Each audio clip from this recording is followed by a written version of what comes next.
Psalm 27:4 tells us, "One thing I have desired of the Lord, that will I seek, that I may dwell in the house of the Lord all the days of my life, to behold the beauty of the Lord and to inquire in his temple."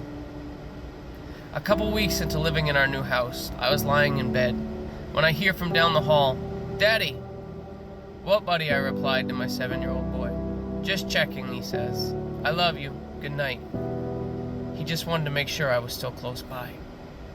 I find myself so many times feeling the exact same way as my little boy, lying in the dark, crying out, "Daddy, Daddy, are you still there?" I know the scriptures tell us he will never leave us nor forsake us, Deuteronomy 31:8. Yet the season I just endured made me start to question what I was doing wrong. The Lord has richly blessed me and my family, in our finances. He recently blessed us with a new home. A month ago, I started praying for the Lord to make me more emotionally sensitive to His Spirit. Almost immediately, it seemed like the opposite happened. I would read my Bible and pray. The Lord would speak to me, but I didn't feel anything. I'd speak in tongues, and I couldn't feel anything. It was like having a bad cold where you can't taste or smell anything, except emotionally.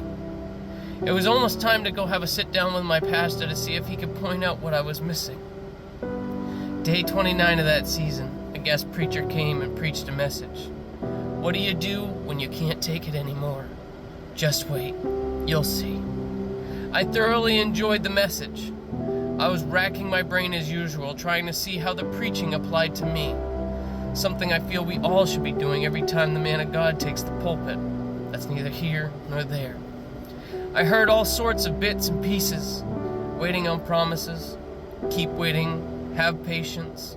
All sorts of little nuggets that applied to various situations in my life. This lesson was not on my radar. I thought I had done something to displease God, and I had to figure out what it was. Before he finished, the minister told the story of Annie and said, "The sun will come out tomorrow. You can bet your bottom dollar." He said, "You may not understand, but when you see it, you will." This morning in prayer, I began to seek, as I have several times over the past month, trying to find out why I felt so numb. It was like God opened the windows of heaven. I bawled and sobbed for I don't even know how long enough to soak through a few handfuls of Kleenex. Some lessons we can learn from a book, a teacher, or a story.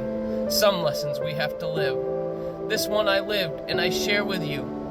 In the breakthrough he showed me, it didn't matter what I had, what blessings he gave me, or what promises I had. Nothing mattered when I couldn't feel his presence. Nothing else mattered. I share all that with you to tell you this.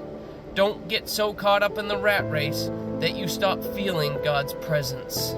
We can have it all, but if we don't have Jesus, we have nothing. That's all that matters. Remember, Jesus loves you, and I do too. God bless.